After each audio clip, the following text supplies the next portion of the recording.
Oh shit. All right, I'll change the view. Okay, all right. All right, so we're recording now. All right, you ready? Okay. All right, let's do this. All right. So I really wanted to have Becca on here today. She's gonna tell you guys a little bit about herself. She's in our women's powerlifting program. So Becca, I'll let you take it away. Tell them all about yourself.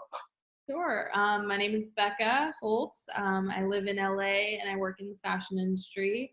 I am a retired dancer. I was a dancer my whole life.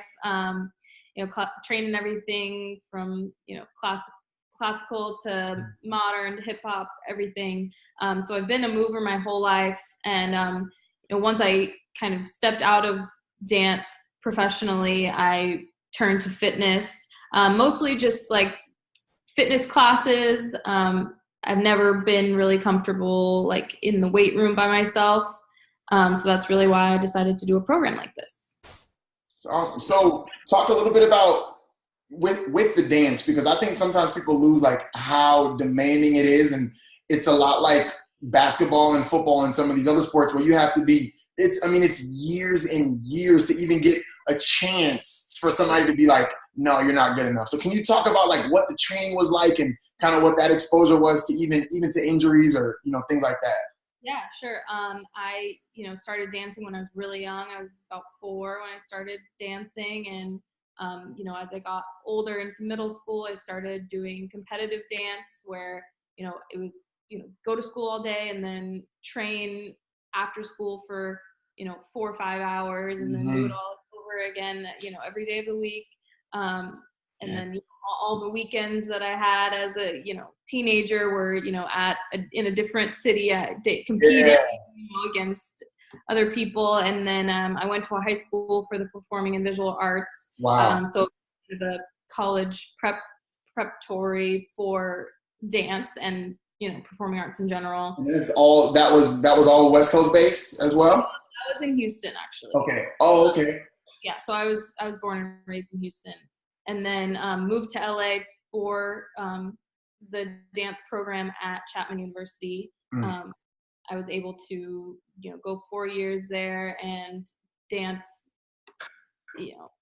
so many hours out of the day. I can imagine, because that's all you're there for. Exactly, and it was balancing academics while dancing and rehearsals and performing, and yeah, it was just a lot. And clubs, I was the president of the hip hop club, and Yeah, yeah, yeah. a lot of different things that we did. And we were lucky there to have obviously dancing that much, lucky to have someone on site, a kinesiologist on site, Yes. helping with our injuries. Any little thing, we could just go to her and say, why does my hip hurt? And it Right. would be to say, okay, do XYZ and you'll be fine.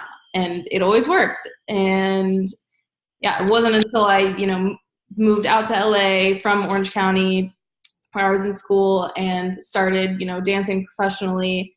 And I was like 22 years old, and my body was like breaking down because I didn't have that kind of like support system that I had in school as far as rehab. So I just that was the point where I kind of just decided to let dancing professionally go, when my body was just hurting. So then I turned to fitness because I had to continue moving. Right. So joined a gym, and just kind of all my friends and I were just kind of like, we'll figure it out as we go. Yeah, yeah. And started motivating each other and going to classes together. And yeah, that's kind of how I got into movement and fitness, I guess. All right. So you started this program 4 weeks ago this week, actually. And so just kind of talk about that time in between when you were dancing up until like let's say 4 weeks ago. What's one word that kind of describes where you felt you were, or like just some of the obstacles that led you to want to look into like actually giving the program a try? Yeah, I mean, I'm naturally like, I'll naturally always have a decent body. Like, I don't mean to like sound like No, I mean you have an athletic build, and yeah, you've been working out your whole life. build. I good genetics. Like, I'll always be able to like get by, but I know what my body's capable of, you know, being able to move as much as I used to. Mm-hmm. And I became vegan about 3 years ago. And that was kind of when I started working full time and, you know, really like spending a lot more days not being active and, you know, making less time for fitness. Right, And right. so I always thought that it was kind of like, oh, I became vegan and I'll never be able to be as fit as I used to be. But then I would like think to myself, like, no, there's got to be a way. Like there's I just don't have the tools. Right, right. And that's what led me to finding your program, and I just went for it, and it was great. I feel so strong and confident in the gym, and just like things that I wouldn't have done before are way more possible. Yeah.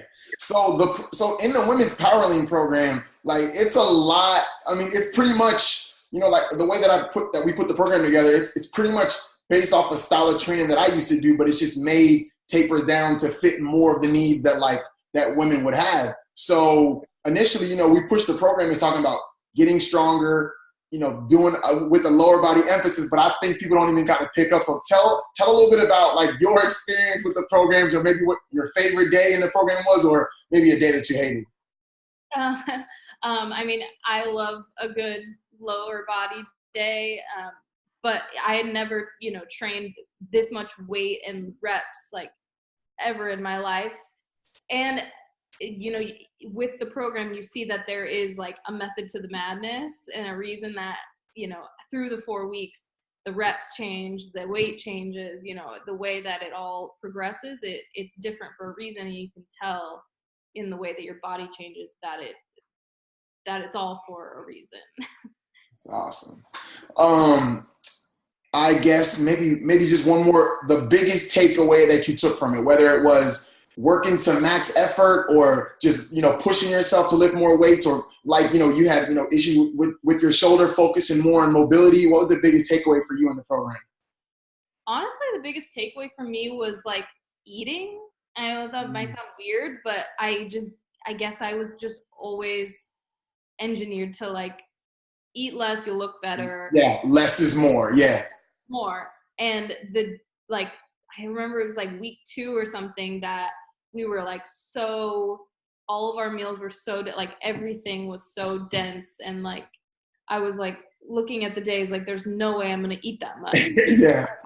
You know, I would, and the next day, you know, I would be so fueled for my workouts, and I like looked great. That's when I really started seeing results. Muscles were more full. Yeah. In that time frame, I was like, well, I get to do this all the time. This is great.